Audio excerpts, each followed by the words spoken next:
Muito bom dia a todos. Muito obrigado por terem aceito o nosso convite para participarem neste seminário e também as pessoas que estão em sala, que são cerca de uma trintena de pessoas.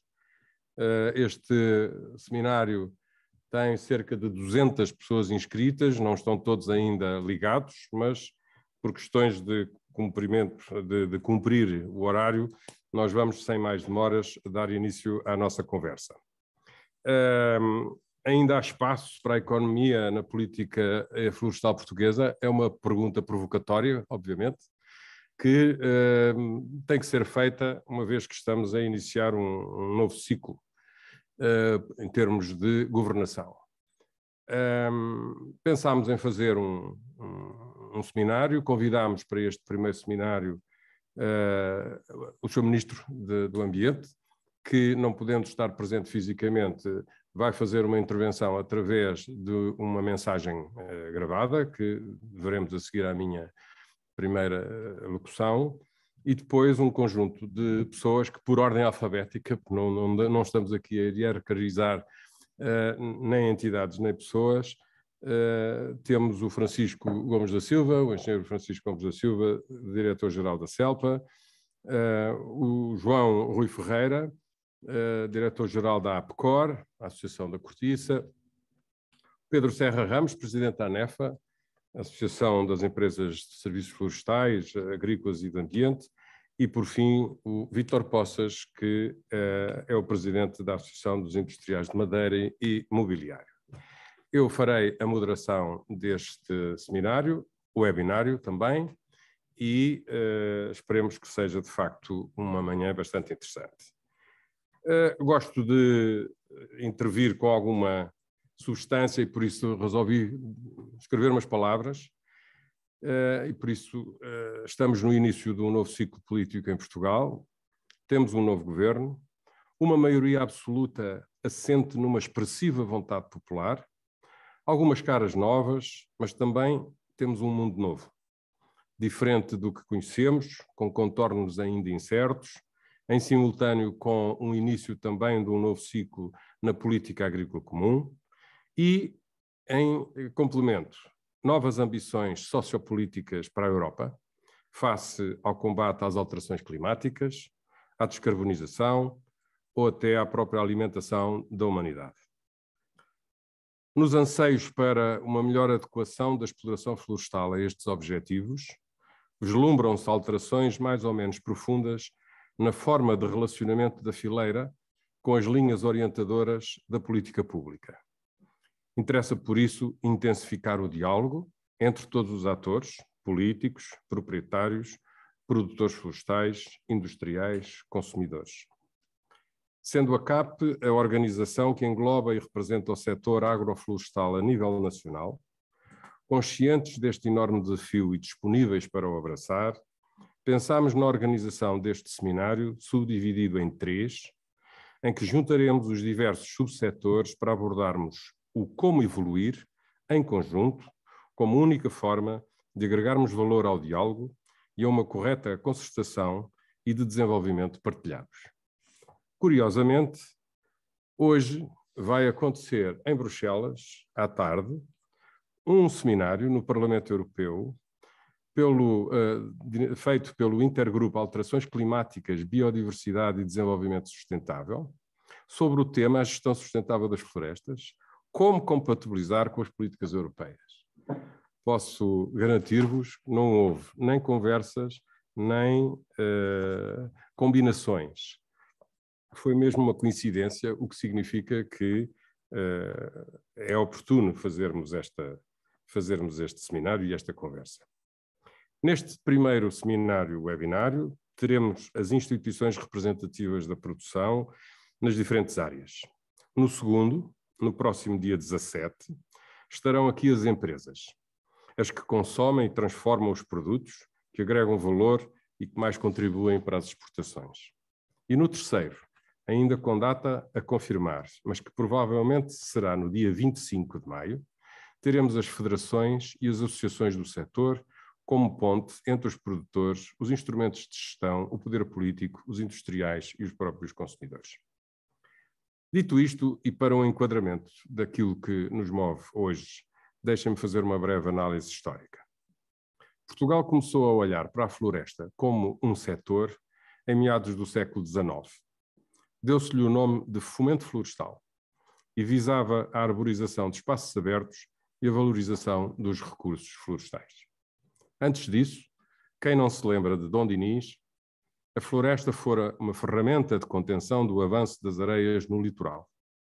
Agora, nesta fase, já no século XIX, começou a olhar-se para os fenómenos da erosão, da correção torrencial, da valorização das serranias, onde os matos eram a fraca fonte de rendimento de pastores, e mais recentemente, já na nossa atualidade, uma alternativa ao uso das terras pobres para a agricultura, substituindo a atividade agrícola pela valorização da floresta, da madeira e outros produtos. Todo este processo teve na sua base a economia. Não seria concebível promover um setor e uma atividade desligada da sua componente económica. Daí as ações de fomento, acompanhamento e desenvolvimento realizadas, até pelo próprio Estado, terem tido sempre uma ligação aos ministérios da esfera económica, das obras públicas, comércio e indústria, do fomento, após a implantação da República, e ao Ministério da Agricultura, após a sua constituição em 1918, até 2019. Nos dias de hoje temos uma lei de bases da política florestal e temos a denominada Estratégia Nacional pelas Florestas. Em ambos os casos é reconhecida a valência económica da floresta e é assumido um propósito de desenvolvimento do setor como política pública. No primeiro caso, é notória a intenção de preconizar o aumento da produção florestal através de dois vetores: a expansão da área florestal e o aumento da produtividade dos espaços florestais. Já na estratégia, 3 dos seus principais objetivos são inequívocos quanto ao seu propósito e com os quais concordamos em absoluto: a melhoria da gestão florestal e da produtividade dos povoamentos, a internacionalização e o aumento do valor dos produtos, uma reivindicação já velha dos produtores e dos proprietários, a melhoria geral da eficiência e da competitividade do setor. Ora, apesar da proclamação destes princípios e dos mesmos estarem inscritos nos instrumentos legislativos, o facto é que, desde 2015, se assiste a uma postura pública e política inversas, até mesmo de antiprodução, tendo evoluído a legislação para instrumentos restritivos ao investimento e à quase anulação das medidas de fomento que estiveram décadas na base da política florestal e até da ação dos próprios serviços.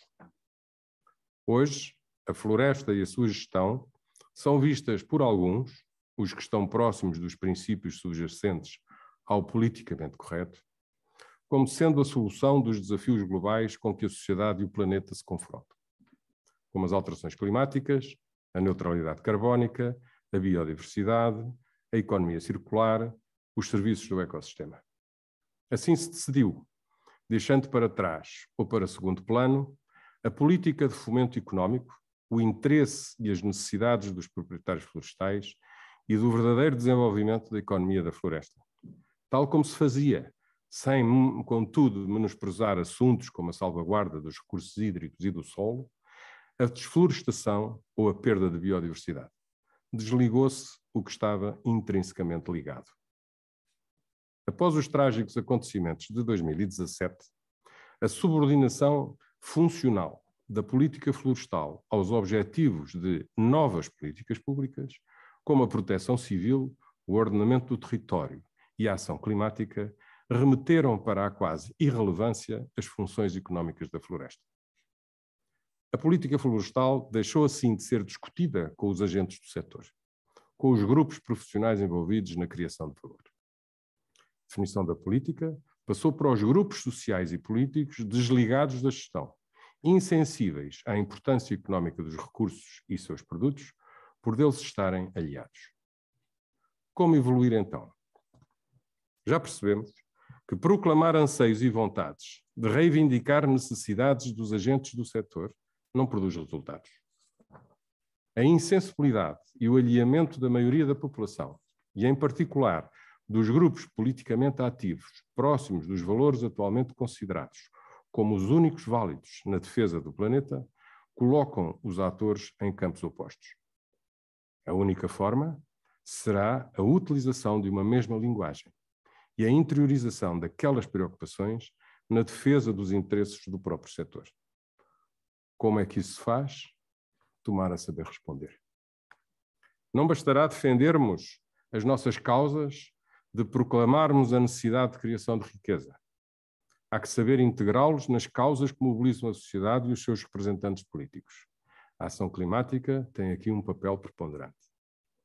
A Confederação dos Agricultores de Portugal, na sua qualidade de parceiro social, é um interlocutor da política do setor, disponível para assegurar a necessária proximidade e colaboração para tal.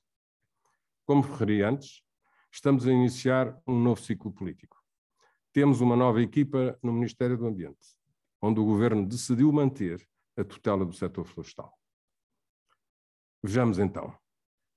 Será uma boa notícia se for dada a devida atenção ao relacionamento com os representantes do setor, privilegiando o diálogo, discutindo as suas posições e visão sobre medidas de política florestal. Impõe-se que se entenda a necessidade de algumas reversões, ou pelo menos o aligeiramento das medidas condicionadoras da silvicultura, algumas de cariz radical e colocadas em prática nos últimos anos, como é o regime jurídico das ações de arborização e rearborização, as áreas integradas da gestão da paisagem ou as redes das faixas de gestão de combustíveis. Preconizamos a inclusão de medidas direcionadas para a economia da floresta, revendo a componente 8 do PRR, dedicado às florestas, onde estão inscritos 645 milhões de euros. E para finalizar, mas não por fim, ou esgotando muito que há a rever e discutir, a alocação de recursos financeiros substanciais às medidas do PEPAC 23-27, à florestação de terras agrícolas e não agrícolas, à promoção dos serviços do ecossistema e à melhoria do valor económico das florestas. Ou seja, o contrário do que se verifica atualmente com o PDR. Talvez me tenha alongado, não era meu propósito fazer uma intervenção, mas o assunto é importante, muito importante, e a oportunidade uma urgência. Estamos há demasiado tempo a jogar em campos opostos e é hora de unirmos esforços. Para isso, a primeira decisão a tomar é dispormos-nos a falar. Com este ciclo de seminários, estamos a dar esse passo, a reiniciar um caminho longo, seguramente, mas sem o primeiro passo, nunca o percorreremos. Será seguramente uma manhã recheada de interesse. Faço votos para que tenha seguimento por parte de quem tem a responsabilidade de dar corpo e o devido peso institucional ao setor, aos seus atores, produtores e proprietários, indústria, academia, defensores do ambiente e, finalmente, os políticos. Vamos ao trabalho. Um bom seminário e obrigado por terem vindo. Foi esta.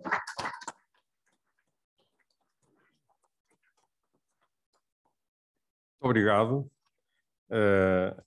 Nós, quando começámos a preparar este seminário, o João, essencialmente, também discutindo comigo, acabámos por produzir este documento que enquadra, na nossa perspectiva, o ambiente que precisamos de criar, já que estamos no Ministério do Ambiente, e por isso mesmo, a primeira intervenção será do Sr. Ministro do Ambiente, a quem agradeço ter feito a gravação e que peço para que a coloquem em marcha.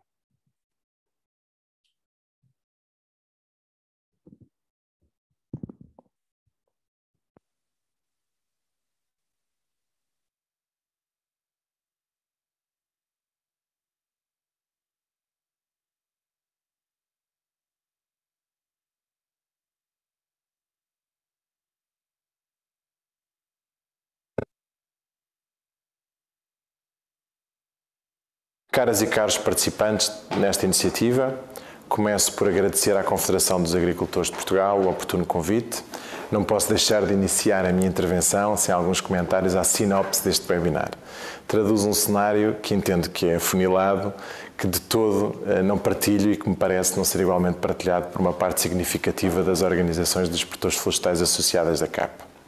facto, recentemente, em comunicado conjunto lançado pouco antes da formação do 23º Governo Constitucional, 4 federações florestais que integram as associadas da CAP defenderam a continuidade do setor florestal na tutela do Ministério do Ambiente. Afirmavam essas federações, a passagem para a tutela do Ministério do Ambiente significa o reforço de meios disponíveis através do Fundo Ambiental e da valorização de uma política de ordenamento do território mais abrangente e equilibrada, reconhecendo a importância da paisagem, da articulação entre a floresta e a agricultura para a sustentabilidade. Nós somos naturalmente suspeitos, mas também nos parece que a tutela do ambiente é adequada para conduzir a política florestal. As alterações climáticas irão aumentar o peso dos riscos existentes, como os incêndios, as pragas, a desertificação dos solos ou a ocorrência de fenómenos climáticos extremos, afetar a produtividade dos povoamentos e alterar a distribuição geográfica potencial das espécies. A este juntam-se o desafio de melhorar a gestão, com a diminuição dos riscos e com o aumento da rentabilidade, em concreto, o preço pago ao produtor pela matéria-prima. O país tem de assumir uma conduta pragmática, tem de pugnar pela sustentabilidade e gestão da paisagem em que os territórios florestais se inserem. Tem de conquistar ganhos de produtividade nas operações de instalação, condução e exploração florestal. Tem de se bater por uma adequada remuneração dos múltiplos bens e serviços proporcionados por estes territórios. Será necessário reforçar a capacidade da floresta a proporcionar múltiplos bens e serviços, em particular como um mecanismo natural de excelência para o sequestro de carbono. O nosso compromisso é atingir a neutralidade carbónica até 2050, reduzindo as emissões em mais de 85% e reforçando a capacidade de sequestro de carbono pelo uso do solo e florestas até aos 13 milhões de toneladas de carbono por ano. Um fator crítico para atingir essa meta é a redução em 60% das áreas ardidas, dos cerca de 164 mil hectares de média anual entre 1998 e 2017 para 60 mil hectares por ano em 2050. É sem dúvida um enorme desafio coletivo, mas também uma enorme oportunidade para a preservação e aumento de forma sustentável dos nossos ativos florestais e, conforme referi na intervenção que fiz do programa de governo, para a inadiável preservação do mundo rural e o equilíbrio das nossas florestas. Assim, foi assumida a prioridade de transformar a paisagem e os espaços rurais. A componente 8 do PRR prevê um conjunto de investimentos associados à reforma da transformação da paisagem, em cerca de 270 milhões de euros, e da preservação de fogos rurais, em cerca de 136 milhões de euros. São verbas essenciais para promover a resiliência e a proteção dos sistemas florestais, agrícolas e agroflorestais, nomeadamente através do planeamento e ordenamento dos territórios rurais e da promoção da sua gestão ativa com racionalidade, eficiência e profissionalismo, com um apoio relevante às organizações de produtores florestais e aos centros de competências do setor florestal. Dos 20 programas de reordenamento e gestão da paisagem considerados necessários para operar essa transformação, estão em curso 12. E embora tivesse sido planeada a constituição de 60 áreas integradas de gestão da paisagem, foram aprovadas 70 ao abrigo do Plano de Recuperação e Resiliência. Também em componente 12 do PRR tem em marcha um investimento de 15,5 milhões de euros dedicado à revitalização do setor da resinagem, que contribuirá igualmente para a transformação da floresta portuguesa, mais assolada pelos incêndios rurais, através da revitalização de atividades económicas geradoras de riqueza nos territórios florestais. Ao apoio de 19 milhões de euros pelo Fundo Ambiental em 2022 para investimentos no âmbito da conservação da natureza e da biodiversidade, acresce a dotação de mais de 36 milhões de euros do mesmo fundo para investimentos no âmbito da floresta e da gestão da florestal sustentável. Destaco também os 3,6 milhões de euros com que se tem vindo a apoiar desde 2019 a constituição e dinamização de agrupamentos de baldios com muito bons resultados, medida que pretendemos dar continuidade e alargar. No que se refere ao programa REACT-EU, 45 milhões de euros já se encontram comprometidos para a modernização e otimização de 4 viveiros florestais públicos e com o Centro Nacional de Sementes Florestais, com a beneficiação de territórios submetidos ao regime florestal sob gestão de baldios e as suas associações e com ações de combate à desertificação, prevendo-se ainda um reforço de 15 milhões de euros deste programa. Referir ainda que recentemente terminou a submissão de candidaturas de um pacote de financiamentos do Programa de Desenvolvimento Rural 2020, no valor de 110 milhões de euros para valorizar os recursos florestais e reabilitar povoamentos florestais. Caras e caros participantes neste webinar, nós queremos uma floresta suportada em mercados dinâmicos e incentivadores do rendimento sustentado para todos os atores económicos, em particular para as populações e para as pequenas economias, porque sem elas nós podemos ter sempre um problema, que é o abandono das terras. Queremos uma forte inter-relação entre os diferentes agentes que operam nas fileiras florestais, de produção de novos materiais ou produtos da madeira, com a incorporação de maior valor acrescentado.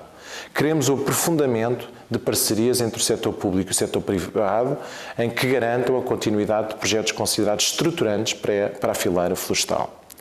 Encontramos-nos num contexto absolutamente determinante para o futuro, exigindo um compromisso empenhado de atuação que impõe um incremento de investimento na floresta. As florestas são os maiores sequestradores de carbono e a atividade florestal o setor com maior potencial para a remoção de dióxido de carbono da atmosfera nas quantidades necessárias para cumprir os objetivos do Acordo de Paris. É por tudo isso que nós entendemos que só em conjunto, com estratégias alinhadas, é que nós vamos conseguir os nossos resultados. Muito obrigado.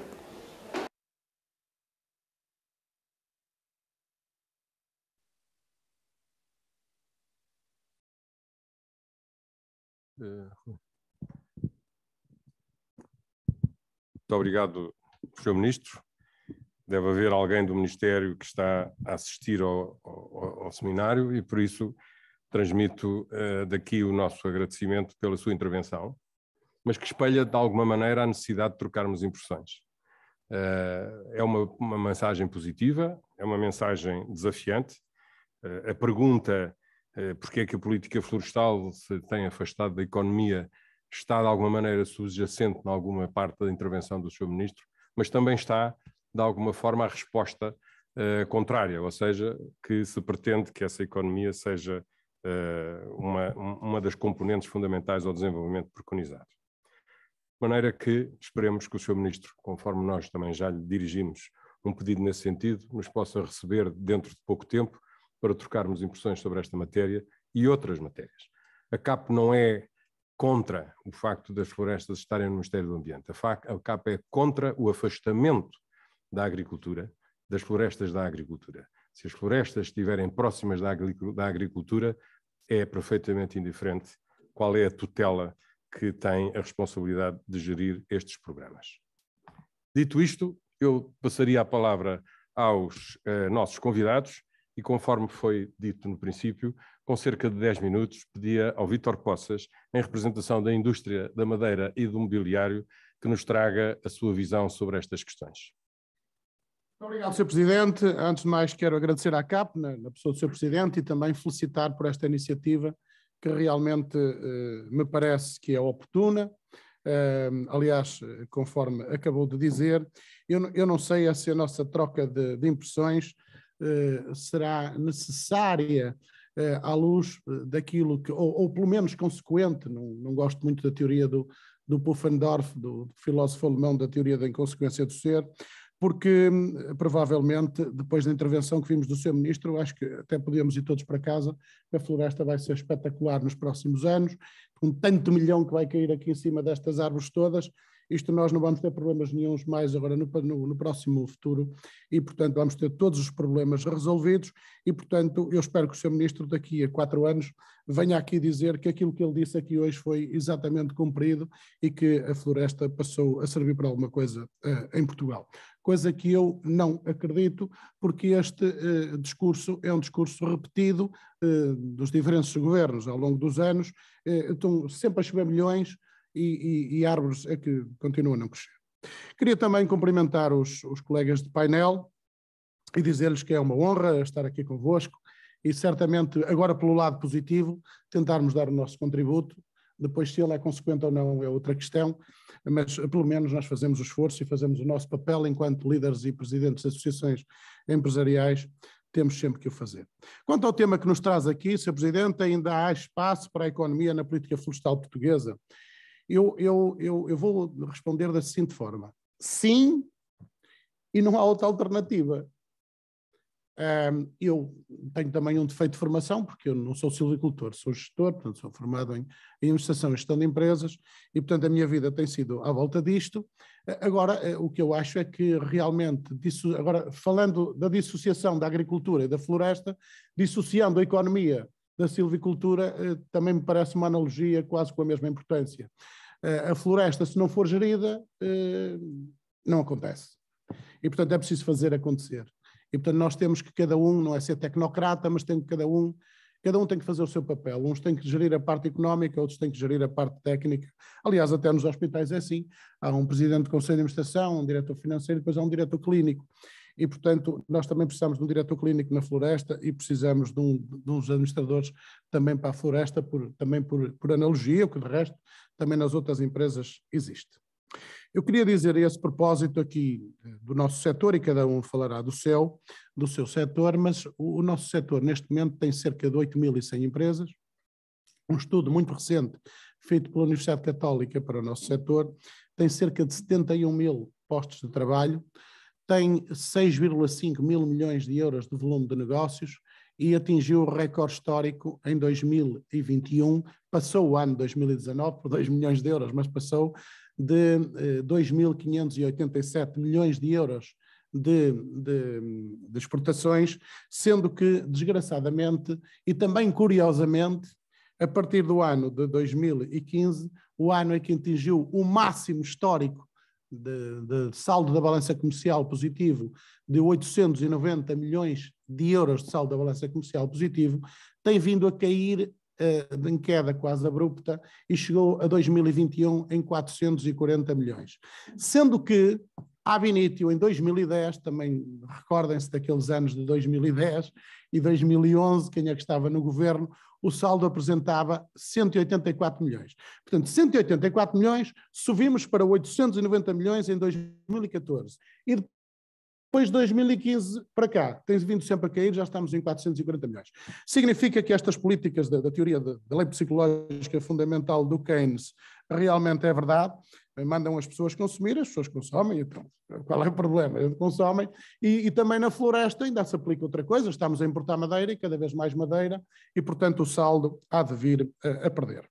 E portanto, desgraçadamente, este setor das indústrias de base florestal, dentro do conceito de agricultura e floresta, ainda são o setor que apresenta e continua a apresentar saldo de balança comercial positiva.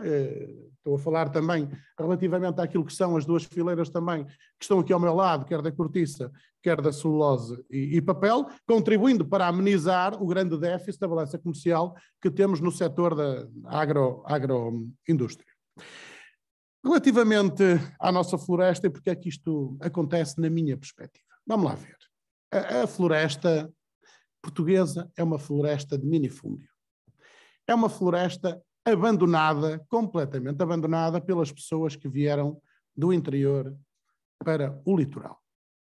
É uma floresta, neste momento, não rentável. E também não rentável, nem poderá nunca ser rentável, porque eu estou convencido que muitos dos proprietários florestais neste momento vivem em Lisboa, no Porto, em Aveiro, e portanto, e são coproprietários, às vezes de propriedades de 1 hectare, são 7 herdeiros, 5 herdeiros, e portanto essa gente, do rendimento que lá tira, não dá para pagar um depósito de gasóleo, que por sinal agora já passou os 2 euros, e as portagens para lá ir ver a sua propriedade ou ir colher o que quer que seja. Portanto, a floresta está completamente abandonada.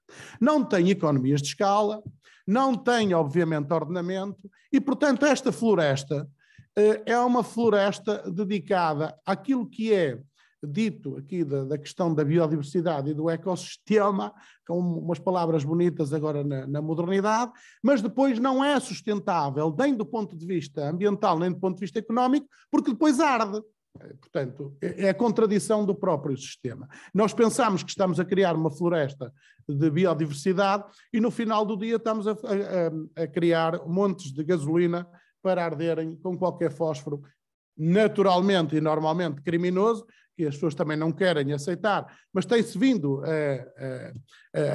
a perceber, e aí este governo fez alguma coisa de positivo, aumentaram a investigação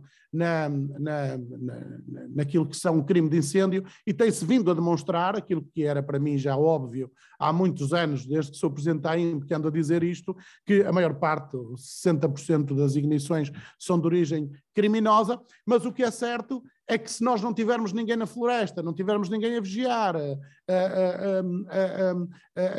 a limpar, a acompanhar, obviamente que está ali aquele barril de gasolina prontinho para lhe chegar o fogo. E qual é a solução? A solução é aquela que a CAP pressupõe, na palavra que apresenta nesta circunstância deste seminário, que é nós empresarializarmos a floresta. E não é a floresta, toda a floresta. Não, eu também não sou um fundamentalista para achar que agora tenha que ser tudo tornado uma lógica económica. Não. Nós temos que, e eu já disse isto ao Sr. Primeiro-Ministro, quando o Governo decidir, não é gastar. Uma coisa é a despesa, a lógica da despesa pública. Outra coisa é investimento. Nós temos bons exemplos em Portugal, da Portucel Florestal, da Florestal e de outras empresas que existem, como também temos outros exemplos de entidades que são as IFES e outras entidades, outras cooperativas, que quando ganham dimensão, ganham economias de escala. Epá, vamos lá ver, eu não queria estar agora aqui a dar uma aula de economia. Mas se nós não tivermos aquilo que se chama, em qualquer empresa, uma coisa chamada ponto crítico, ou break-even, não é? E não atingirmos um volume, um determinado tamanho que torne aquela operação, seja ela uma empresa ou seja ela uma unidade florestal, rentável, ela não sendo rentável não atrai pessoas. Mas isto é da lógica, também aprendemos isto na ecologia, não é? Portanto, nós sabemos que quando há menos alimento há regressão da população, quando há mais alimento as populações aumentam. E, portanto, nós não vamos ter nunca mais pessoas que vão trabalhar a floresta enquanto que essa floresta não for rentável. Não se tornar em dimensão que seja rentável. E, portanto, eu para isso preciso ter propriedades, como de resto acontece na Alemanha. E aqui há uns anos atrás, os alemães estiveram cá em Portugal até propondo isso. Na Alemanha, muitas vezes, chega um aluno de silvicultura ou de economia no final do curso e diz, meu amigo, tens aqui 1000 hectares para gerir. Quer dizer, nós temos que ter dimensão para ter o trator, para ter o bulldozer, para ter o engenheiro silvicultor, para ter trabalhadores, para ter unidades de combate ao incêndio imediata, para fazer limpeza. Nós temos que ter unidades que determinem a possibilidade de fazer uma gestão profissional daquele espaço. Enquanto não tivermos essa dimensão crítica, não vai acontecer nada em Portugal. E, portanto, andamos a mentir com estes milhões em cima uns dos outros, que não vai resolver nada, pois são os termos bonitos, com a gestão da paisagem, são coisas giríssimas. Eu até gostava de um dia destes, vou pedir a algum escritor para fazer um texto que seja até mais apelativo do ponto de vista público, para mandar para os jornalistas e para os políticos uma coisa que só fala em verde, agora o azul está mais na moda, que está em primeiro lugar, mas realmente fazer uma coisa mais verde e mais lindinha, mais bonitinha, com umas estrofes e uns poemas bonitos. Meus amigos, nós não vivemos disto. Nós vivemos, as nossas fábricas vivem de madeira. E, portanto, a floresta de produção tem que ser intensificada em Portugal, porque por aí vamos reduzir a possibilidade de haver fogos mais violentos, porque as ignições, enfim, é outra matéria, portanto, uma matéria mais criminal, mas se tivermos as nossas operações mais controladas, mais limpas, com mais presença de pessoas no terreno, também é mais difícil chegarmos a essa circunstância. Portanto, o que é que eu proponho, Sr. Presidente, para terminar? Proponho que o Estado crie e utilize algum desse dinheiro para a criação de empresas de gestão florestal, sejam elas no domínio das câmaras municipais, portanto, por aglomeração de câmaras, com intervenção dos privados, ou através da par pública. Portanto, há diversas formas, ou criação de cooperativas, ou criação de ZIFs, ou criação de entidades locais de desenvolvimento regional. Enfim, não tenho uma única, digamos, um único formato. o meu objetivo, porque o que está aqui em causa não é a questão administrativa. O que está aqui em causa é a questão do resultado. Eu tenho que ter aglomeração de áreas, eu tenho que fazer permuta, compra, troca de unidades de participação dos proprietários. Sei lá, há pessoas que estão aqui em Lisboa, estariam disponíveis para dar 10 hectares na Guarda ou em Chaves por troca de 500 metros quadrados ou 1000 metros quadrados na zona industrial de Aveiro ou no Porto. E o Estado, provavelmente, em muitos casos, nem gastaria dinheiro nenhum. Era uma mera medida administrativa em que trocavam um espaço de construção com rentabilidade por uma unidade florestal. Portanto, há muitos métodos e muitos modelos para negocialmente podermos, sem prejuízo dos proprietários atuais, e é preciso que isto também seja reiterado, há muito proprietário que está disponível para vender na hora. É um telefonema e eles vendem na hora. Há outros que não estão, e os que não estão haverá a possibilidade de fazer permutas ou integração nas IFs ou unidades de participação. Portanto, há muito modelo para criarmos essa tal gestão ativa da paisagem que aqui preconizamos e que eu acho que não há outra alternativa. Por último, e como eu disse há bocado, estamos a falar de investimento e não de despesa. Porquê? Eu tenho assistido em reuniões em Bruxelas, na França, aqui há dias fiz uma intervenção para a diáspora a este propósito e telefonaram-me a seguir, dizendo que há muitos fundos internacionais que estariam disponíveis a investir na floresta em Portugal e a comprar, ou seja, se o Estado comprasse ou essas empresas comprassem, não faltaria quem comprasse essas empresas imediatamente de seguida. É preciso eu dizer, eu tenho aqui uma unidade operativa que é rentável e que lhe dá esta yield de rendimento e, portanto, vocês estão ou não disponíveis para comprar. E, portanto, o Estado não estaria a ter despesa, estaria a fazer investimento de uma forma pragmática, objetiva, porque diagnósticos, papéis e subsídios dados por todo lado, já chega, eu não quero dinheiro nenhum desse, porque tenho nojo desse dinheiro, e, portanto, acho que esse dinheiro não faz sentido para a floresta que nós precisamos, que é plantar árvores e que elas sejam rentáveis para quem as plantou. Muito obrigado. Muito obrigado.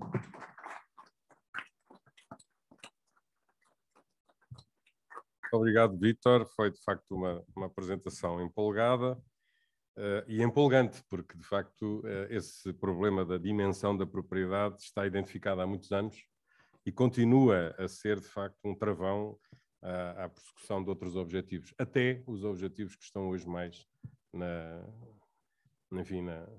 gênese da política que está a ser desenvolvida. Francisco, passava-lhe a palavra para que faça também algumas considerações sobre a sua visão sobre esta matéria. Muito obrigado, Eduardo, pelo convite. Não sei se o microfone está suficientemente perto de si. Muito obrigado. Muito obrigado pelo convite da CAP, o Eduardo e o João. Cumprimentar também aqui os colegas de painel. E começar por referir uma breve referência ao discurso inicial do Sr. Ministro.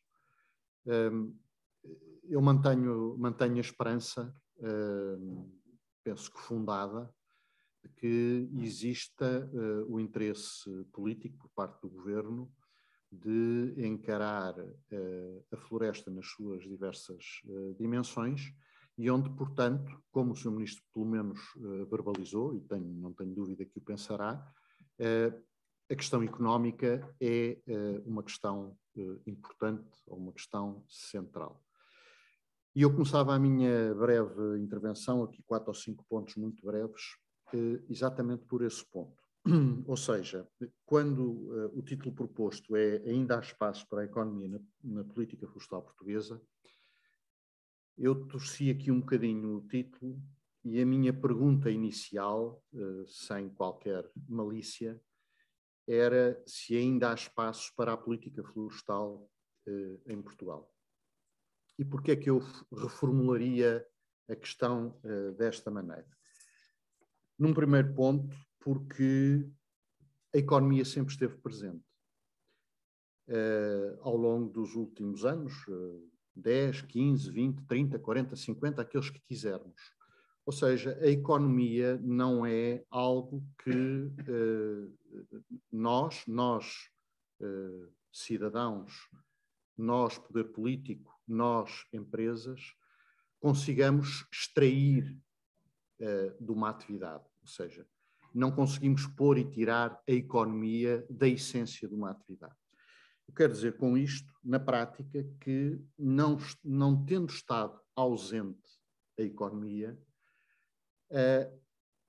a questão é que, ao não dar importância à dimensão económica de uma atividade, aquilo que estamos é a permitir que a atividade se desenvolva com rumos, eu não digo rumos de acaso, porque são rumos pensados, alguns deles certamente, mas em que aquilo que é o racional que está por detrás da atividade, e é isso a economia, ou seja, uma afetação de recursos que visa atingir determinados objetivos e fazê-lo da forma o mais eficiente possível, isto é, utilizando menos recursos para alcançar mais valor. Isto é a economia, e isto está presente naquilo que é a atividade dos homens, nomeadamente na atividade florestal. A questão, e portanto eu responderia à questão dizendo que a economia sempre esteve presente, portanto, há lugar ou não, sim, eu acho que há lugar, e a economia sempre esteve presente. A questão é que não ganhou uma dimensão política nos últimos anos, no âmbito da tutela, digamos assim, da área florestal. Portanto, a dimensão política da economia florestal esteve relativamente relegada para segundo plano. E aquilo que nós poderíamos chamar de política florestal deu origem, ficou claramente para segundo plano, não tenho dúvida absolutamente nenhuma, analisando aquilo que foram as decisões políticas dos últimos 6, 7 anos, eu acho que isso é muito claro. Aquilo que era uma política florestal deu lugar, como o Eduardo há pouco referiu, a uma política de ordenamento do território, ou foi substituída por dimensões que têm a ver com o ordenamento do território, que têm a ver com dimensões do ambiente, que têm a ver com a ação climática, ou, se quiserem, políticas ativas de combate à crise climática, ou que visam ultrapassar a crise climática, políticas de gestão de fogos rurais, e depois a economia fez o resto. E o resto é, do meu ponto de vista, algo de que não nos podemos orgulhar. Ou seja, aquilo que foi acontecendo, porque estas políticas tomaram, eu não estou a dizer que não sejam relevantes, estas políticas que eu referi, mas tomaram completamente o palco, os agentes económicos foram andando para a frente. E agora falo dos agentes económicos da floresta, especificamente. E aquilo que nós temos hoje, passados 6, 7 anos, neste período que estou a analisar, é um avolumar, que alguns deles referidos pelo Sr. Ministro, um avolumar de instrumentos de ordenamento do território. Eu vou tentar não esquecer de nenhum. O Programa de Transformação da Paisagem, de onde emanam os PRGPs, os Programas Regionais de Gestão da Paisagem, penso que é assim que se chamam, no qual se incluem as AIGPs, que são operacionalizadas por OIGPs, e onde ainda estão incluídos ou justapostos os chamados condomínios da aldeia.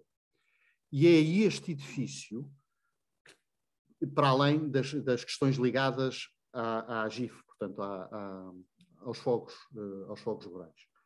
E é este edifício que se tem dado o nome de política florestal. Ora, isto não é política florestal. Portanto, estes instrumentos ocuparam o terreno, algum do dinheiro que o Sr. Ministro referiu destina-se a pagar a elaboração deste conjunto de planos, e aquilo que nós encontramos no terreno, e quem lá for não poderá desmentir, é um território mais abandonado do que estava em 2017. Não ando para trás, tomo aqui como referência o ano 2017 devido àquilo que aconteceu em matéria de incêndios florestais ou rurais, como agora se diz, e temos um território que é hoje mais abandonado.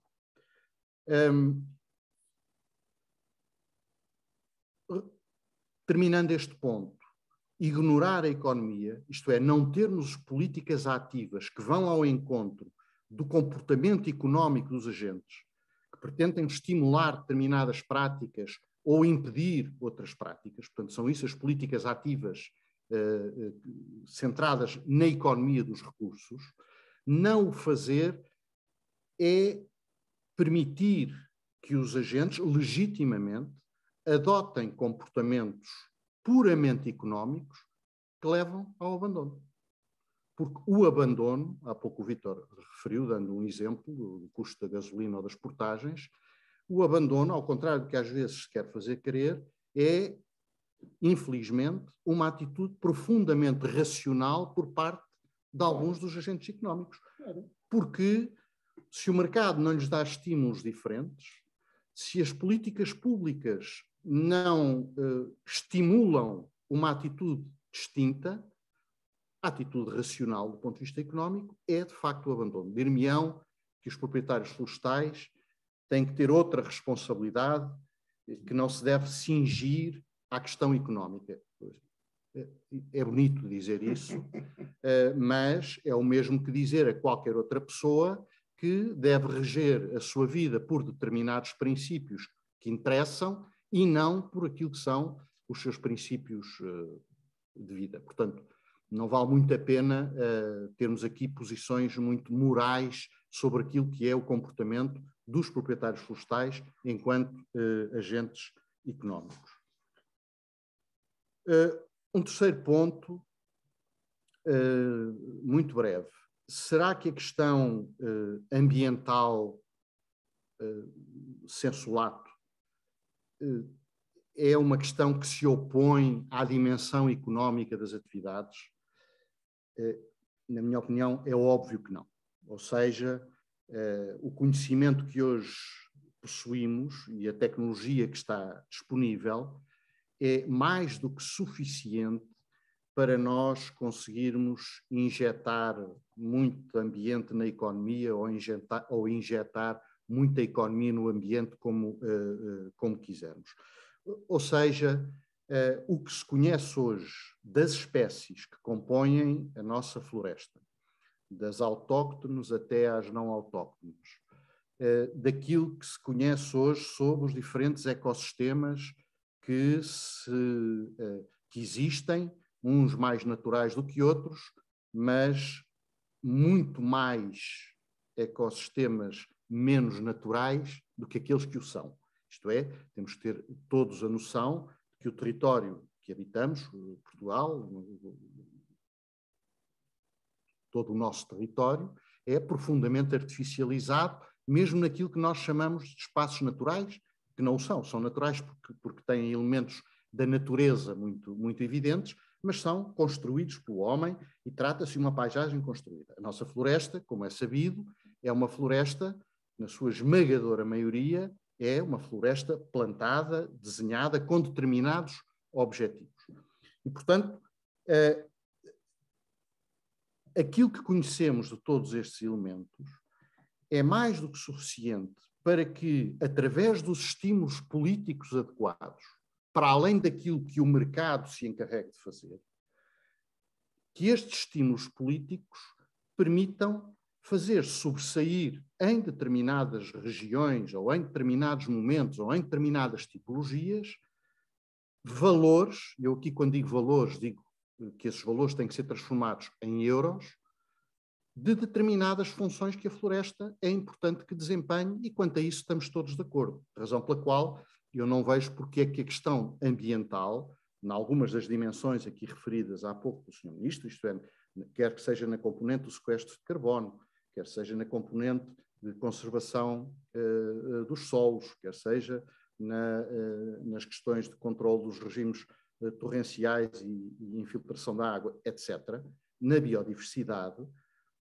todas estas dimensões são produzidas pela floresta e das duas uma, ou o mercado as remunera, ou se existem falhas de mercado, tem que existir políticas ativas que remunerem o produtor florestal pelo facto de afetar recursos para produzir esses bens. Aquilo que não podemos querer é que, por decreto, os produtores florestais ou os gestores da floresta deixem de poder realizar receitas através, vamos dizer, dos produtos tradicionais da floresta, madeira, cortiça, resina, pinhas, etc., que por decreto deixem de ter acesso a esse rendimento, mas que ao mesmo tempo não tenham acesso àquilo que será a remuneração de outras coisas que eles também estão a produzir, que a sociedade valoriza, mas que não está disposta a pagar. É verdade que têm existido alguns pequenos sinais da introdução de serviços, chamados serviços de ecossistemas, remunerados, mas com uma visão que, na minha opinião, é enviesada ou é miúpe, terminarei muito rapidamente, e que tem a ver com um princípio de que apenas determinadas florestas são geradoras de serviços de ecossistemas. Eu acho que não é assim. Acho que as florestas, de uma forma geral, desde que obedeçam a determinados padrões de gestão, todas elas produzem alguns destes serviços que há pouco referi e que são uma parte da economia florestal. E, portanto, ela está lá, está meio escondida, está um bocadinho envergonhada. Eu mantenho a esperança que, politicamente, haja vontade e interesse, e a CELPA está totalmente disponível para o fazer. Pedimos já também, obviamente, uma audiência ao Sr. Ministro para o exprimir, de ser um player, através das empresas suas associadas, um player importante na dinamização da economia de base florestal, que é, e os números dizem, não vivemos só de números, mas que é uma parte essencial da nossa economia e uma das poucas fileiras, conjuntos de fileiras, onde Portugal é benchmark a nível internacional e que, portanto, devemos, obviamente, cuidar delas. Tinha aqui mais 2 ou 3 questões interessantes, mas que teremos certamente tempo para abordar. Muito obrigado. Obrigado, Francisco. Se tivermos uns minutos, depois no final dava-lhe a palavra. Resumiria a sua intervenção como sendo imperioso fazer uma espécie de um arrumar de conceitos, de redefinir algumas estratégias ou alguns objetivos, compatibilizando aquilo que de facto tem que ser compatível, que é a conservação e o vetor económico. Passava agora a palavra ao João Rui, se não se importa, para abordar também da sua parte como é que vê estes assuntos.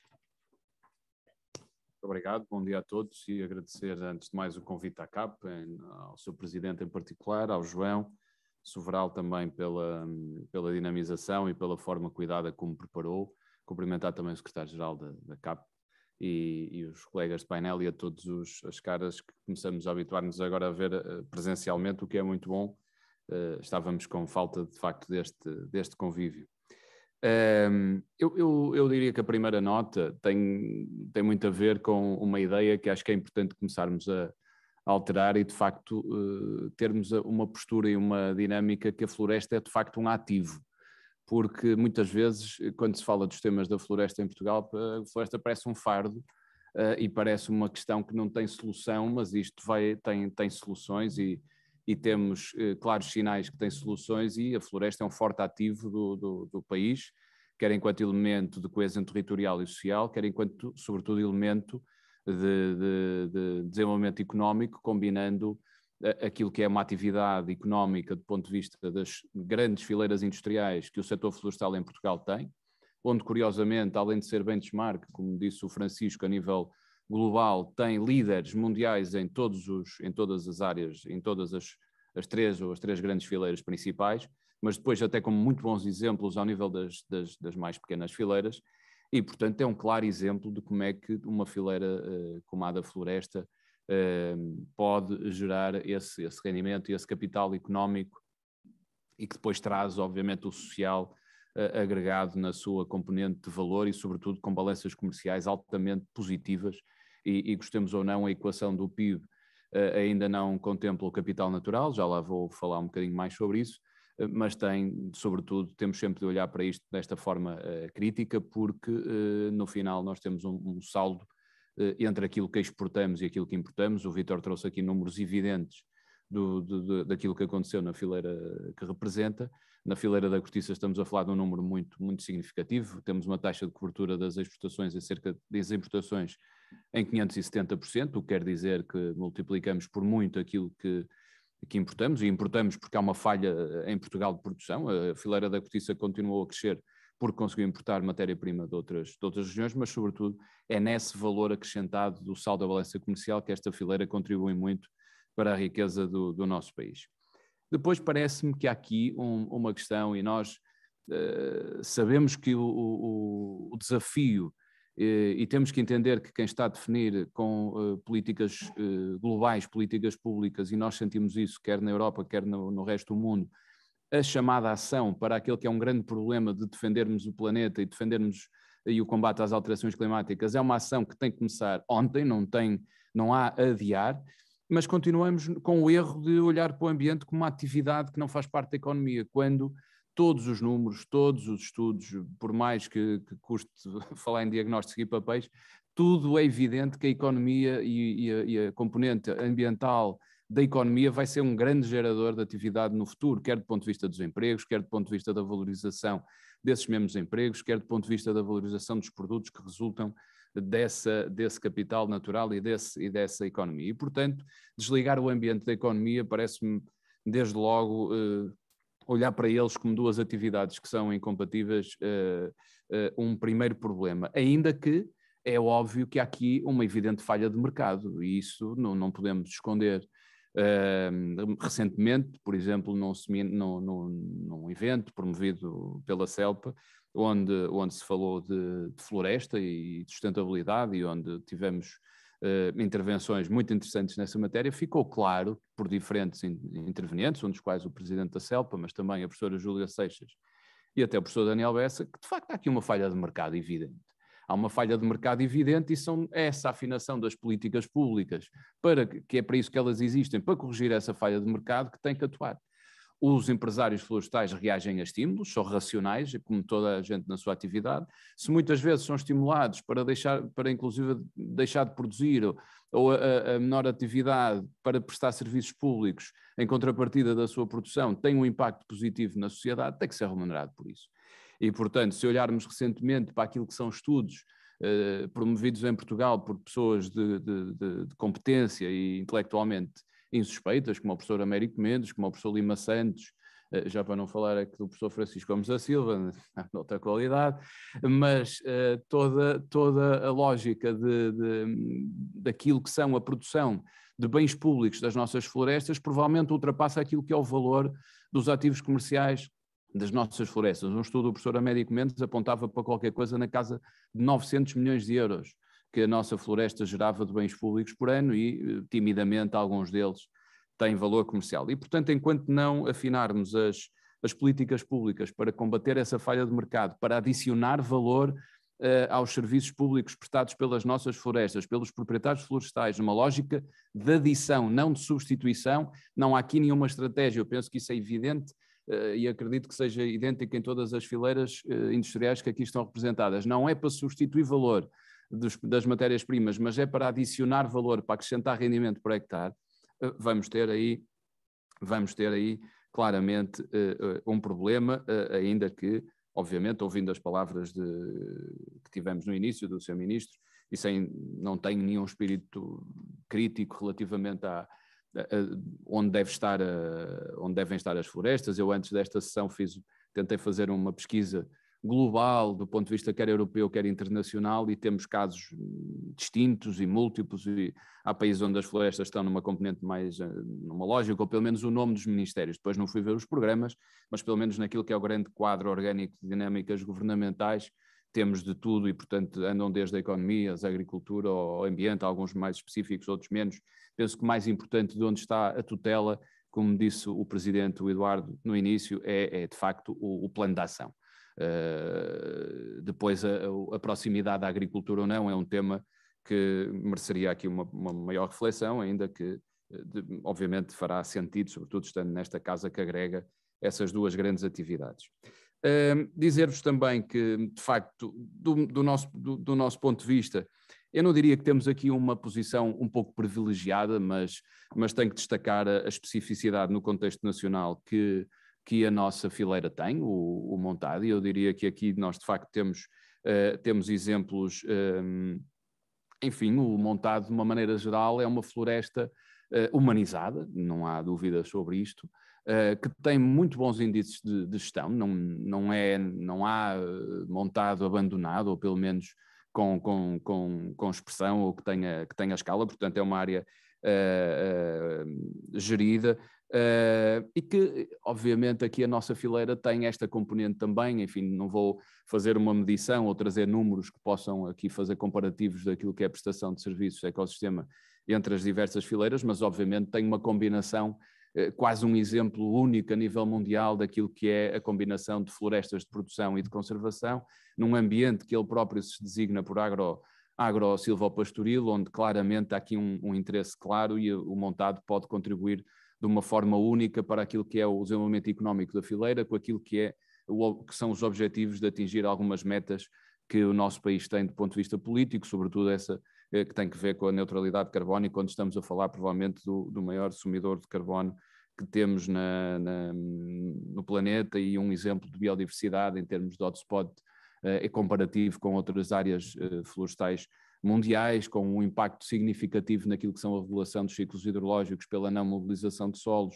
Estamos a falar de alguns dos principais aquíferos da península, estão no montado, e portanto uma série de vantagens de uma fileira que tem conseguido ao longo dos anos bater sucessivamente, ultrapassar os seus recordes históricos de exportações, no fundo até olhando aquilo que são os eixos e os sinais estratégicos da nossa estratégia nacional para as florestas, muito alinhado com aquilo que tem sido a estratégia da fileira, a internacionalização e aumento de valor dos produtos, a melhoria da gestão florestal e da produtividade dos povoamentos e, sobretudo, a melhoria geral da eficiência e competitividade deste setor, leia-se setor na sua vertente global, de árvore ao nosso cliente, até porque, do ponto de vista da organização da fileira, é uma fileira que tem hoje uma interprofissional que junta a indústria e a produção, e onde conseguimos debater e discutir aquilo que são temas de interesse comum, e também aí, diria, mais preparados para nos orientarmos e adaptarmos àquilo que são os desafios.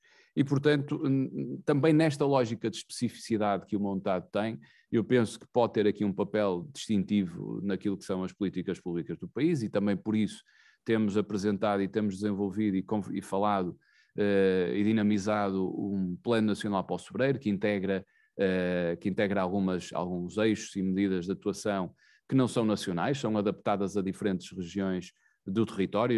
Este documento também nasce, e esta vontade nasce daquilo que foi um trabalho que chamamos ProSuber, que olha para o território de uma forma desagregada, com 5 grandes eixos que visam ter, obviamente, um foco no aumento da produção da cortiça, um aumento do rendimento económico à produção, estímulos para proteger e, no fundo, aumentar a resiliência dos montados atuais, mas também encontrar novas áreas de plantações, novas áreas de arborização com sobreiros, e, de facto, neste quadro de políticas florestais, podemos concordar mais ou menos com elas, mas é este o quadro para essas políticas florestais que existe, e muitas delas têm a ver com a gestão integrada da paisagem. De facto, temos hoje capacidade, e temos falado isto, de mecanismos para que o sobreiro possa ter um papel determinante nessa componente, sobretudo enquanto uma espécie que gera valor económico, mas também traz agregado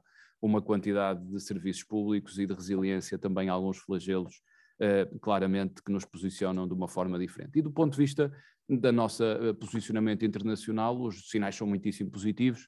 A cortiça é um produto procurado e que tem reforçado a sua liderança não só naquele que é o nosso principal mercado, que é a indústria vitivinícola, mas também com um interesse e uma dinâmica cada vez maior em encontrar novas aplicações, e nós estamos a encontrar mais economia para a nossa fileira e como sempre, na lógica da fileira da cortiça, depois fazer chegar esse rendimento, essa mais-valia económica e esse valor acrescentado à produção, estimulando esse incentivo, e até para aquele que é o grande obstáculo e a grande dificuldade, que tem a ver com sendo uma espécie de crescimento lento e tendo um rendimento económico, e como falamos sempre, os atores económicos reagem a estímulos ao fim de 30 ou 40 ou 50 anos, também hoje começamos a falar e a incentivar práticas sobrícolas e de silvicultura que podem combinar não só o encurtar o primeiro ciclo da extração de cortiça, sendo que depois a rega de instalação é retirada e a árvore segue o seu ciclo normal, mas também diminuindo e muito aquilo que são os índices de mortalidade e, portanto, aumentando o número de árvores por hectare e, por via disso, aumentando o rendimento por hectare ao produtor, porque esse também é o grande desafio. E era isto, Presidente, na primeira intervenção. Muito obrigado. Obrigado, João Rui. Todos nós, de facto, reconhecemos que o montado tem as suas características muito próprias. Logo por si só é mais fácil associar a paisagem à própria rentabilidade económica, pode ainda ser complementado com a produção pecuária, enfim, é de facto um mundo diferente. A cortiça é um produto também único e por isso, sendo floresta, é de facto uma floresta um pouco diferente, mas que tem que ser englobada na nossa política florestal, porque ela é nossa, o sobreiro é a árvore nacional, é muito importante mesmo. E, portanto, agora, para terminar esta primeira ronda, passava a palavra ao Pedro Serra Ramos para nos dar a sua visão sobre esta matéria na área dos serviços. Bom dia a todos. Antes de mais, agradecer à CAP, na pessoa do Sr. Presidente, o convite que nos foi feito para estar aqui hoje presente, dizer que é muito oportuno a discussão deste tema, agradecer ao João o facto de se ter lembrado da ANEFA para estar presente e, posto isto, eu estava aqui sentado a tentar perceber porque é que eu estava nesta mesa e eles estavam naquela. E de repente percebi que se de repente nós deixarmos de ter floresta a nível nacional, eles podem importar madeira, podem continuar a trabalhar ou importar cortiça. Se eu deixar de ter floresta, eu deixo de trabalhar.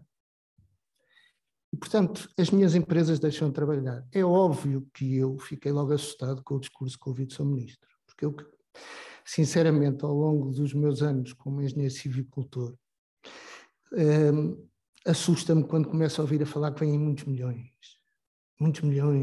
e eu de repente olho à minha volta e onde é que eles estão, onde é que eles estão, onde é que eles estão? E, ou passaram todos por mim porque de facto não consigo encontrá-los. E assusta-me mais quando ouço o Sr. Ministro dizer que vão criar 4 viveiros florestais públicos, quando eu tenho neste momento viveiros meus associados que deixaram de produzir planta florestal porque não têm a quem vender ou porque não têm semente para a produzir. E assusta-me mais quando ouço falar no SENACEF como organismo, como entidade que devia de facto representar aquilo que é um polo de excelência na produção de semente florestal no nosso país. E a ANEFA já por 3 vezes que propôs ao ICNF uma parceria, porque os nossos viveiristas não têm semente para produzir planta. E já por 3 vezes que propôs uma parceria ao ICNF para, em conjunto, a podermos, de facto, levar o SENACEF adiante. E 2, 3 vezes levámos sempre respostas negativas. E, portanto, assusta-me quando ouço o Sr. Ministro fazer tanta promessa em torno disto tudo. Mas eu voltava a 2 coisas que eu acho que são fundamentais nisto. Uma que tem a ver com o conceito de sustentabilidade. A sustentabilidade, como toda a gente sabe, tem 3 pilares fundamentais: o económico, o social e o ambiental. E os 3 pilares estão dependentes uns dos outros. E, portanto, nós não podemos pensar em ter uma floresta sustentável se não pensarmos nesses 3 pilares. E nós, olhando um pouco para aquilo que é o passado recente, apercebemos-nos que tudo mudou com aquilo que aconteceu em 2017. Ou seja, já havia uns indícios de mudança a partir de 2015, mas o ano de 2017, com aquilo que aconteceu no que respeita aos fogos, trouxe de facto uma mudança, pelo menos ao nível da governação. E essa mudança foi de facto aquilo que provocou ou que provoca toda uma estratégia que vem nos anos a seguir e que, na nossa opinião, está completamente errada.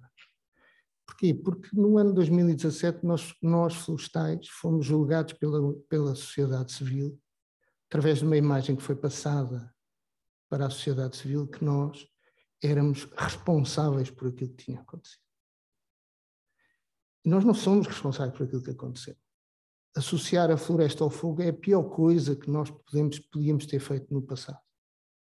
Por isso, a ANEFA sempre insistiu que os incêndios não fossem chamados incêndios florestais.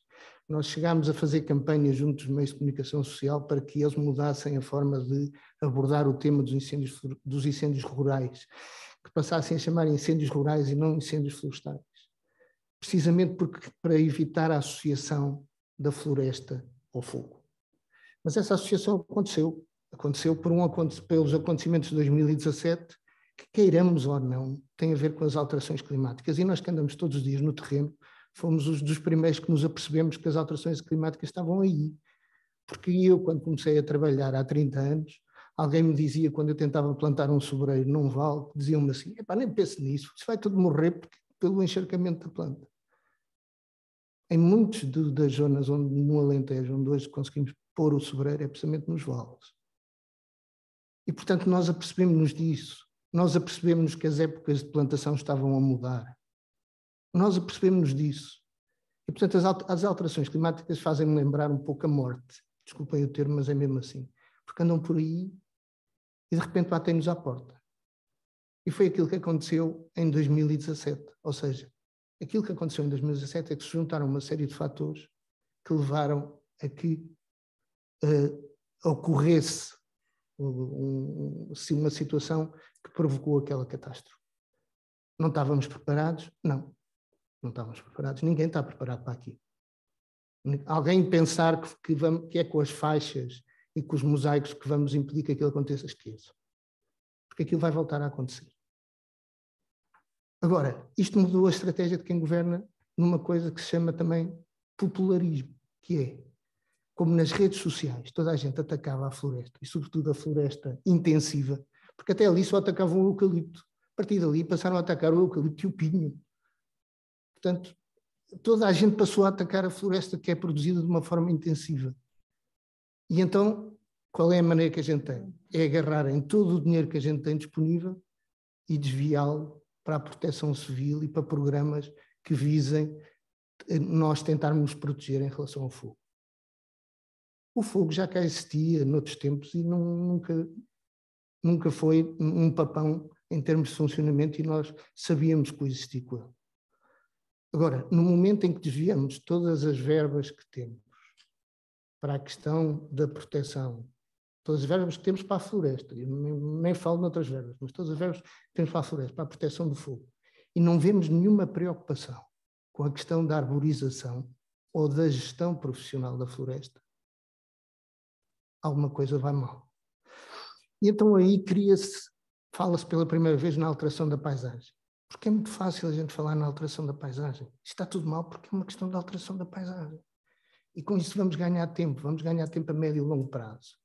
Os nossos governantes parecem aqueles miúdos a quem a gente não sabe se dá um pacote de legos ou se dá um puzzle.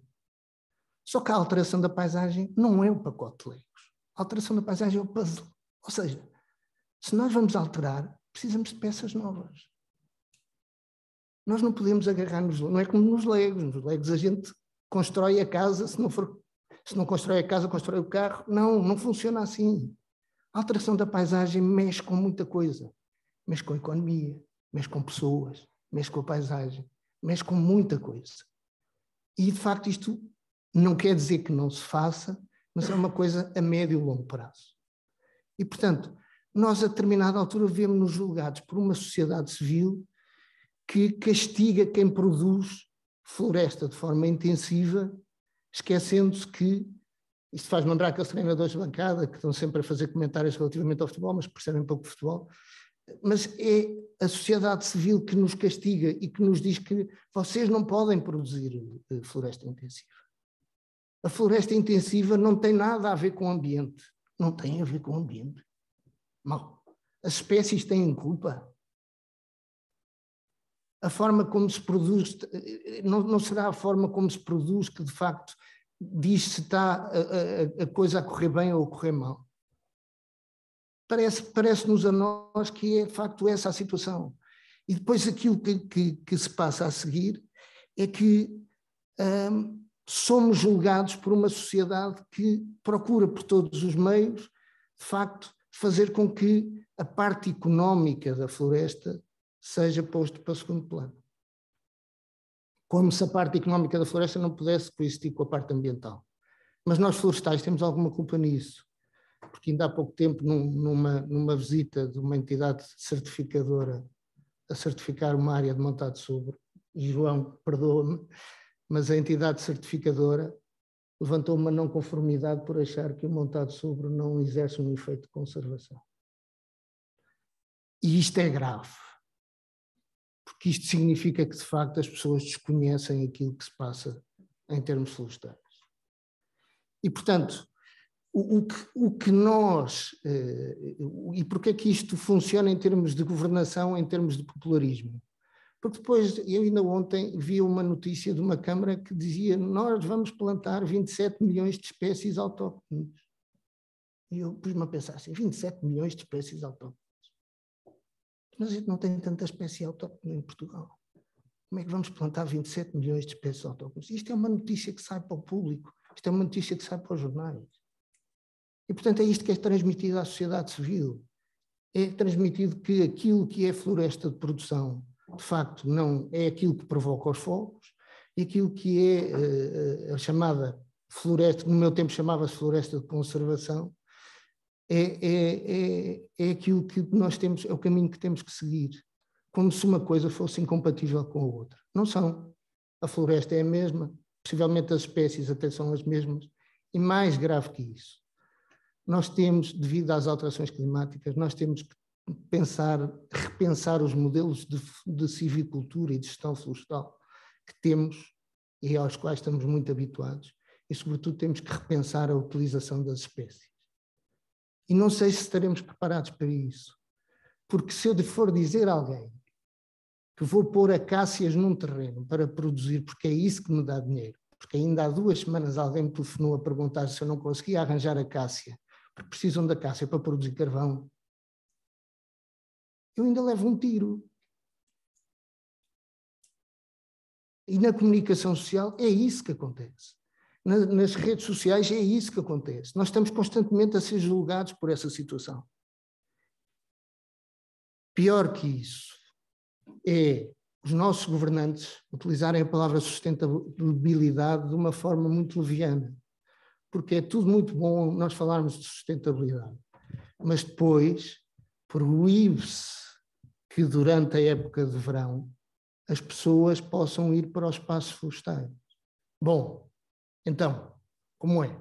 Nós temos área florestal, se calhar estamos a falar de 70% do país, e de repente se aquilo tudo está em risco, proíbe-se as pessoas de irem para lá. Então onde é que está a parte económica? Onde é que está a parte social? Quer dizer, como é que nós queremos que as pessoas, que se faça floresta e que as pessoas vivam a partir da floresta, se depois durante uma época do ano as proibimos de ir à floresta e tirar partido dela? Não podemos funcionar assim. É um falso conceito de sustentabilidade. E, portanto, estes são os problemas com que nós nos deparamos atualmente e gostaríamos de ver resolvidos.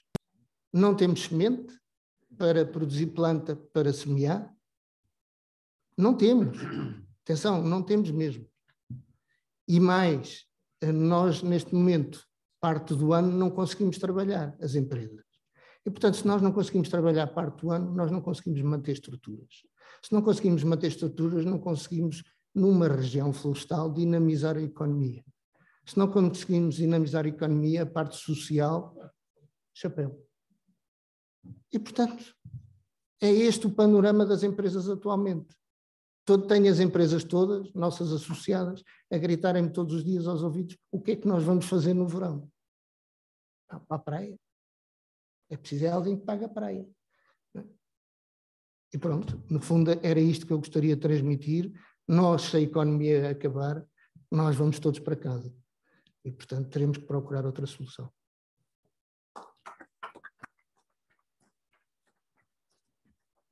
Obrigado, Pedro. Eu acho que também faz parte um bocadinho de emoção nestas intervenções e, de facto, sentir o que é a angústia de quem está no terreno e de quem depende deste setor de uma forma profissional. É fundamental trazer para a discussão que nós tentamos hoje, com este evento, reiniciar e dar-lhe um novo corpo, uma nova substância. da sua intervenção 3 pequeninas notas de uma taxa de florestação insignificante, o problema que referiu dos viveiros, a nova silvicultura, ou seja, precisamos de olhar para o futuro, pedir à economia que traga, à academia que nos traga novidades, que se empenhe também em estudar e integrar inovação no setor, novas plantas ou novos produtos através das plantas que encontram no nosso território capacidade para crescer. Veja-se o que aconteceu, um paralelo com a guerra que se está a montar ao abacate, quando o abacate, no fundo, é fruto de uma adaptação que as alterações climáticas trouxeram ao nosso território para produzir algo que há 50 anos atrás era impensável produzir. E, portanto, o problema da acácia ou de outra, o próprio eucalipto, que veio para Portugal como sendo uma espécie exótica e que aqui encontrou condições de poder ser considerado uma das áreas de melhor qualidade do produto que dá origem. Portanto, há de facto que trazer a economia para esta discussão, e eu vou-vos pedir para terminarmos o seminário, porque estamos dentro do horário e o rigor destas intervenções associadas à internet levam-nos a sabermos arrumar e a termos que fazer um esforço para arrumar as nossas mensagens. Deixaria depois para final para vos desafiar a um novo desafio ou um compromisso, chamemos assim, e dou-vos mais 2 minutos a cada um para ver se nesses 2 minutos conseguem dizer o bocadinho mais que queriam dizer e que não foram capazes de encaixar nos 12 ou 13 que todos utilizaram, ok? Pode começar, vamos respeitar a ordem. Sr. Presidente, ficou aqui claro em todas as intervenções, e penso que acho que deveríamos terminar com este chavão, que eu teria isto também na minha apresentação, é que não existe qualquer incompatibilidade entre aquilo que é uma floresta de produção com uma floresta de conservação.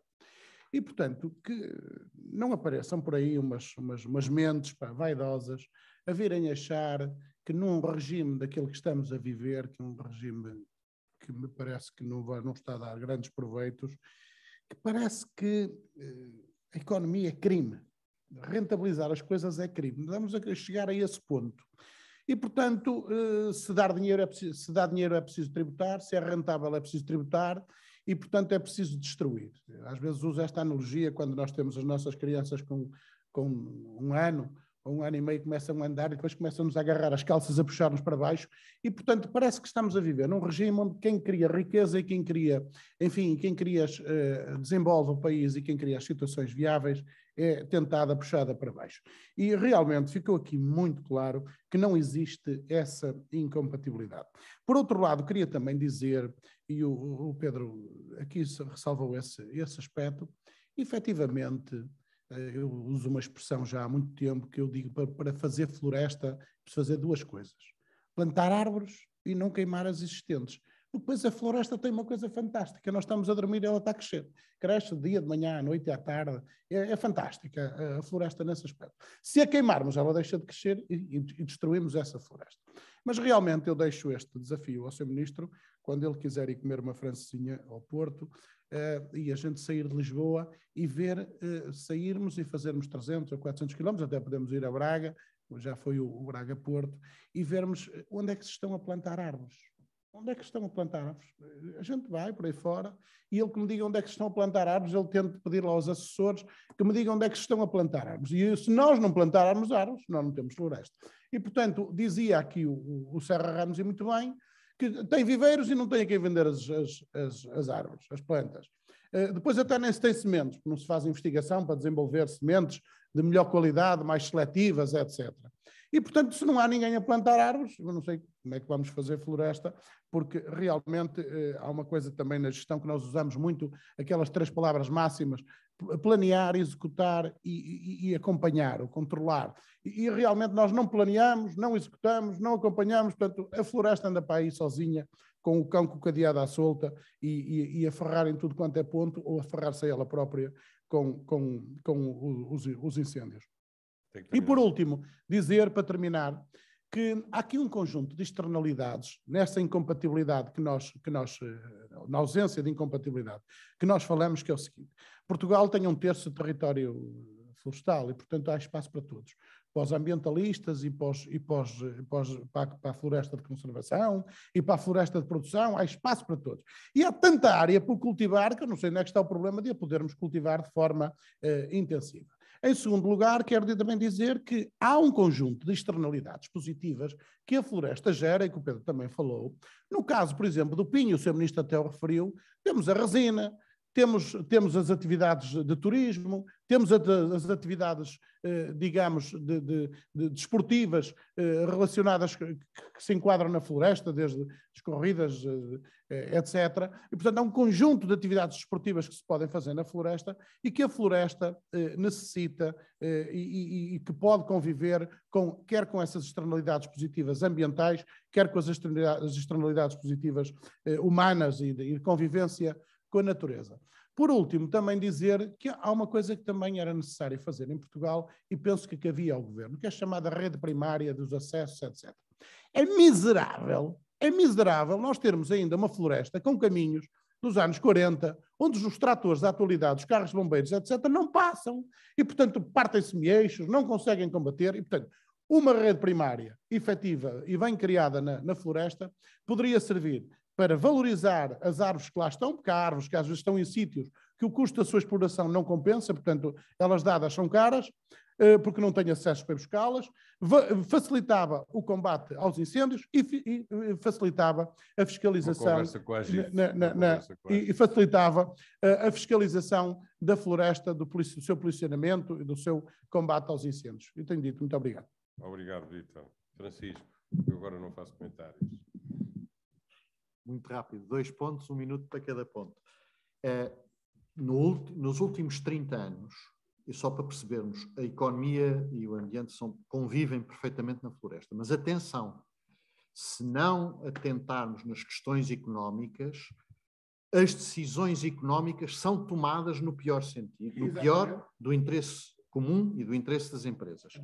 Nos últimos 30 anos, 1990 a 2020, a área florestal na Europa aumentou em 38 milhões de hectares. Cresceu 2,3% ao ano. A área de florestas plantadas, que é, no caso português, a maioria da floresta que temos, na Europa esta área cresceu 30 milhões de hectares nos últimos 30 anos. O volume de madeira cortada nestes 30 anos aumentou de forma significativa. Ou seja, temos floresta a aumentar e mais árvores cortadas para fins industriais. O EBITDA das empresas de base florestal aumentou de forma genérica em todas as fileiras de base florestal na Europa. Portanto, isto tudo foi compatível com o aumento da área na floresta. O aumento do estoque de carbono nas florestas europeias foi de mais 485 milhões de toneladas de CO2 equivalente por ano, nos últimos 30 anos. Se encurtarmos o período para os últimos 10, porque, enfim, são mais recentes, este aumento de sequestro ainda foi maior. Foi de 538,7 milhões de toneladas de CO2 equivalente. E tudo isto se fez com o aumento simultâneo das áreas de floresta protegida na Europa. Portanto, é possível compatibilizar o ambiente com a economia, mas não é possível descurar a dimensão económica, porque imediatamente as decisões são tomadas no pior sentido. Ponto 2, e termino. A floresta de que estamos a falar é a única é um bocadinho exagero, mas quase, a única origem de matérias-primas que podem substituir 100% as matérias-primas e os produtos de origem fóssil. Muito bem. É a madeira e o seu entorno, digamos assim. Tudo, desde dos têxteis, que é uma utilização já muito comum, aos biocombustíveis, os alimentos, incluindo probióticos, aditivos alimentares como espessantes e aromatizantes, cosmética, indústria farmacêutica, anti-inflamatórios, espumas de poliuretano para isolamento térmico, resinas e colas, compostos químicos como etileno para fabrico de polietileno, etc. por aí fora. Tudo isto são produtos fabricados a partir da madeira, cortiça, resina, etc., que são a única substituição disponível imediatamente dos produtos de origem fóssil. E isto é economia. Muito obrigado. Obrigado, Francisco. João Rui, faça favor. Duas notas muito breves.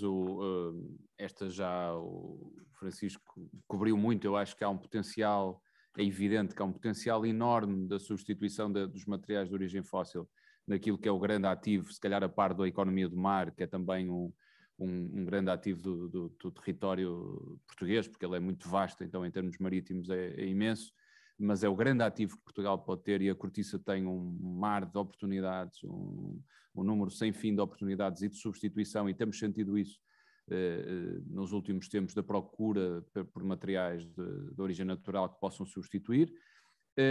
Uma nota agregada a isto, dizer-vos, e não há aqui, se passou essa mensagem, não era plenamente assim, mas obviamente a nossa estratégia do ponto de vista de fileira não é manter-nos neste nível de exportações no 1.1, 1.2 bilhões, mas é obviamente uma questão de ambição para chegar mais longe, e portanto no tema da fileira do Sebreiro há trabalho a fazer, há políticas que têm que ser implementadas, e portanto essa posição que a nossa fileira tem vai ser ativa no sentido de as buscar. E por último, em jeito de conclusão, e naquilo que é o resumo do que se passou aqui, também acho que há aqui um momento de olharmos para dentro e de olharmos para os outros de uma forma clara, e por vezes não podemos estar sempre à espera que as coisas aconteçam, e se temos aqui uma visão que, se depois, no resumo de tudo o que foi dito, na maioria das questões estamos de acordo,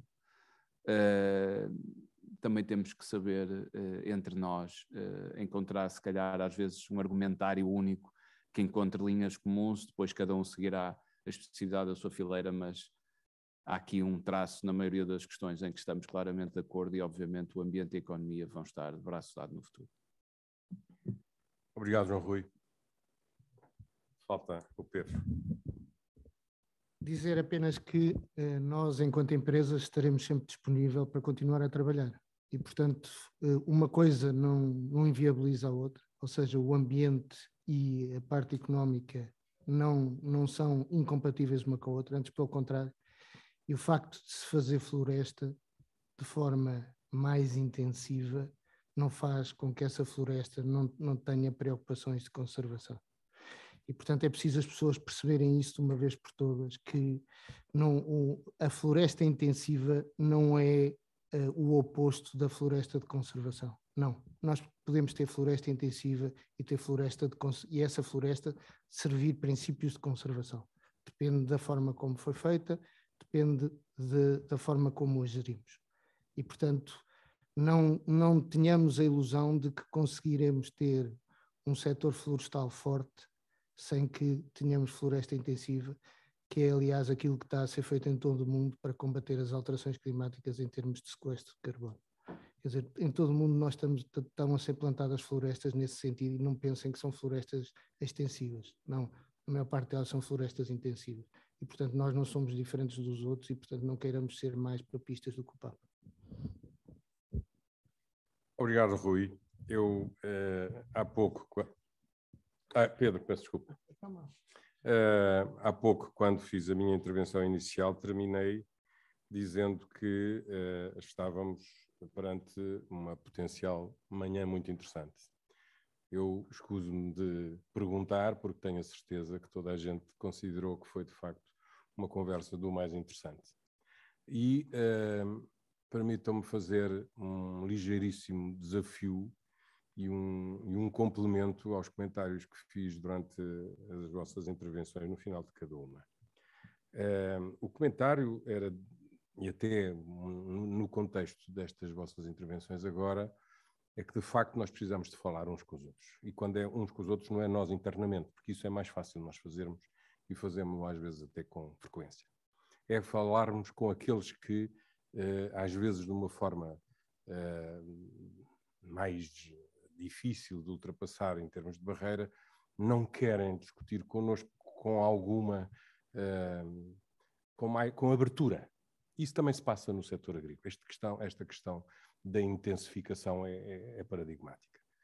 A palavra intensificação, que é onde está a ferramenta para solucionar alguns problemas com que a humanidade se confronta, nomeadamente em termos de alimentação, a intensificação é necessária. A investigação é necessária. A intensificação da investigação, se não tivesse sido colocada no seu expoente máximo, não tinha sido possível desenvolver a vacina para a Covid-19 no tempo em que foi desenvolvida.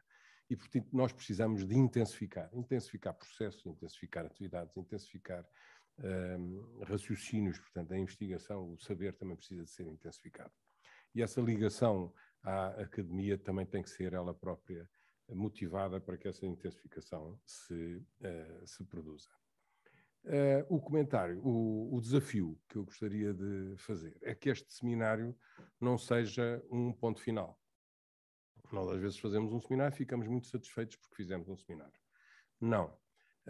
E o desafio que eu lançava era que nós transformássemos este seminário numa espécie de um hábito que não só entre nós hoje aqui, estas entidades aqui presentes, mas também com aquelas que se juntarão nos outros seminários que serão complementares, dia 17 e dia 25, pudéssemos fazer rotativamente uma conversa com esta natureza para nos transformarmos um bocadinho em carraças. Nós temos agora que sermos nós a insistir perante o poder público instituído que não haja uma interrupção neste diálogo, nesta necessidade que está identificada de nós trazermos estes assuntos para a discussão, para poder haver resultados dessa conversa. E por isso poderíamos criar um hábito de 6 em 6 meses, de 9 em 9 meses, enfim, não é preciso ser uma coisa muito apertada, que pudéssemos reativar este tipo de intervenções. Eu até fazia uma sugestão, era que a próxima ronda fosse, por exemplo, dinamizada pela APCOR, com uma agenda definida pela APCOR, montada pela APCOR, onde a APCOR quiser, e depois a APCOR dirá a quem é que passa a bola, ou alguém que se perfile para passar a bola, para que não deixemos de intensificar este diálogo. E rotativamente irmos fazendo isto, depois integrando as empresas, integrando as associações, e sempre numa perspectiva de obrigar, entre aspas, o poder político a participar, a discutir e a estar presente, para ver se nós conseguimos quebrar esta barreira que está perfeitamente identificada e que tem não produzido resultados. Ou seja, eu não quero dizer produzido maus resultados, mas não tem produzido os resultados que eles próprios identificam e criam e querem desenvolver, que nós sabemos também que temos os nossos e que queremos compatibilizá-los e, portanto, é fundamental criar esta dinâmica para que possamos, dentro de alguns anos, sentir que algo mudou e a estabilidade política que vamos ter agora obriga quem a tem a promover esse trabalho e nós temos que obrigá-los também a que esse trabalho seja alcançado. E, portanto, porque é que é possível manter a economia ou que haja economia na floresta? A resposta foi inequívoca, sim, e é possível compatibilizá-la e, portanto, muito obrigado a todos por terem vindo, muito obrigado a todos os que assistiram e vamos então terminar este nosso webinar e manteremos a conversa atualizada no próximo dia 17. Muito obrigado.